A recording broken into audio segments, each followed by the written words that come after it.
Alright, on the count of three, we're all gonna start shooting. You ready? 1, 2, 3.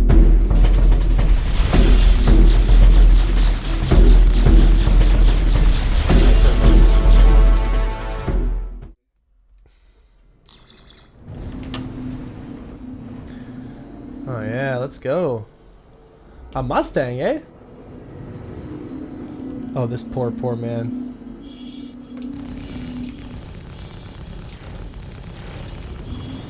I mean, Mustang's a good fighter. Whoa.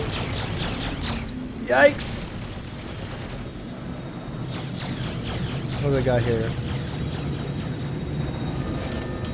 Disengage. Did not expect a second guy to come in that fast. So let's see here. He's 8 kilometers, so he's too far away. And we've got distortions. We've got a meme loadout, boys. We've got the meta. The meta.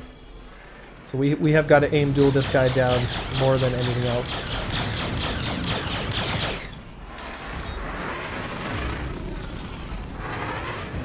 Yep, there we go. Here's his first mistake. There we go. Now he's in trouble. Reverse the fight on him. And he's going to try and disengage. Yeah. See, that was a good corkscrew. See how he got the distance he was looking for? The Mustang looks like he's fallen behind, so I'm not going to worry too much about the Mustang. We'll slow down to a more reasonable fighting pace. And he's going to fire. Watch him fire at like 1,000. Nope. No?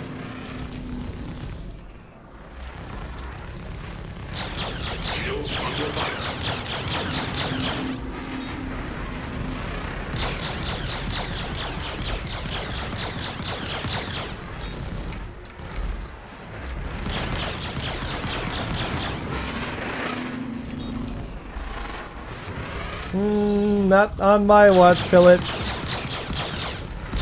He's giving me a good fight, though. There he is. Mustang's coming back in. He gave me a great fight, though. Distortions are super meta right now, so I had to be careful, because once I lost my shields, it could have been over really fast. Ooh, he's got ballistics. Good fight, boys. Alright everybody, listen up. Today is very important. Today we're talking specifically about essentially eye tracking. When it comes to using lag pips or trailing pips, even lead pips, what you should never sacrifice is eyes on target. And I think for a lot of situations, people are too tunnel focused, too aim focused on the little square matching up with the little box, and they're not paying attention to the direction of movement or motion that the enemy is doing. They're not paying attention to the orientation of their ship relative to the enemy. And I kind of just want to break down this fight and specifically talk about where your eyes should be tracking, how much you should be paying attention to the different indicators, and how important it is to keep an awareness level at the very least of your opponent's orientation, movement, direction, and velocity.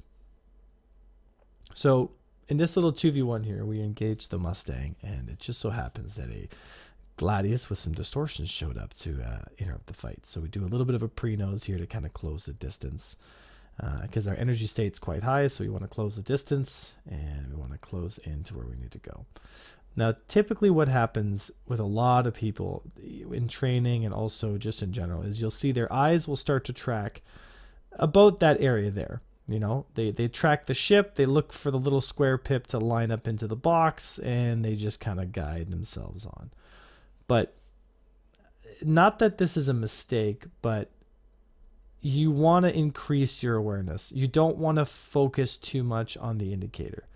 What you're trying to do is like I was talking in a previous video, you're trying to build that mental model in your head so that you can kind of always create that best angle, you know, so you can always get closer to your target and always guide onto target. Now, if you were to imagine, not say a circle, but more an oval shaped pattern when it comes to the velocity direction that they're moving, and that if you were to draw like this imaginary arrow or this kind of oval pattern over top of the ship, that would kind of guide yourself. So if you were to draw, like I say, from that little arrow that's pointing at the top of the indicating system, right?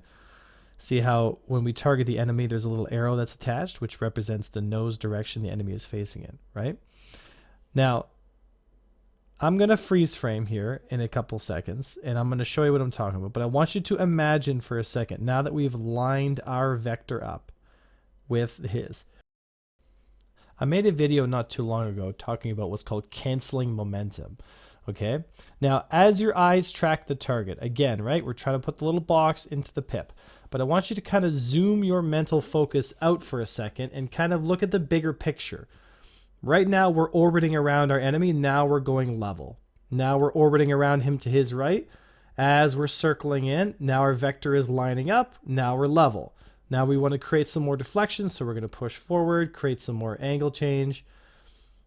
Now we're going into essentially a circle strafe pattern here, and we're lining our movement vector up with his. Now right here, this is what I'm talking about. Your eyes should be making this picture here. Notice that his vector direction is in line with our pitch, so that we're always fighting in pitch, which I did a video on that before, right? So what we're going to do here is we're always going to keep that mental picture. We're going to create that imaginary bubble that looks like an oval, and we're always going to have that oval move in the direction that his ship is vectoring towards, regardless of his nose direction, right? So right now he's actually floating down. Now he's accelerating forward. Again, right, always building that mental picture. Now he's actually trying to distance himself from me. There we go. Now we're actually closing distance on him. He's strafing to his left, and we're strafing to our right, creating that circle strafe again. Now we're actually level with him again. Boom, and there's the kill. Okay?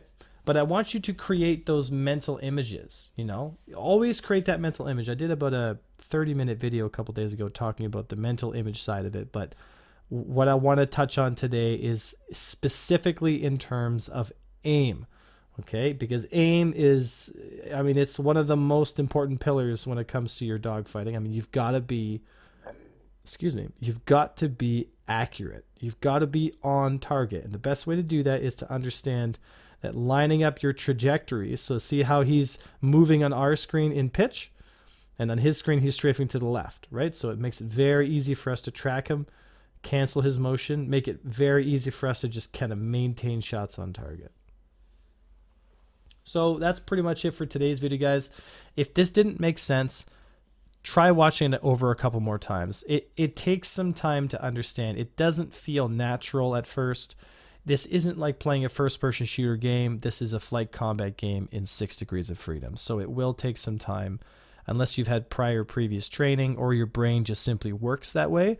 And if you're one of those people, I say all power to you. We need more of you. But it takes time to learn these things. It takes time to develop that spatial awareness. It takes time to understand how to get yourself into position to engage properly.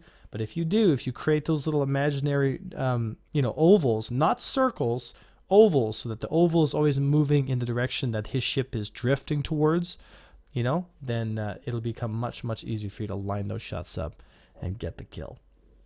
All right, guys, that's all I got for you today. I hope to see all you folks up for stream. Thank you so much, guys, for all the love and support. I love doing these videos. I hope this was helpful, guys. And at the very least, I hope it was entertaining. Take a look at Predator mounts, guys, if you're in the market for some mounts for your joysticks. It's the ones I use, and I think they're absolutely fantastic. I was Avenger 1, and I'll see you next time.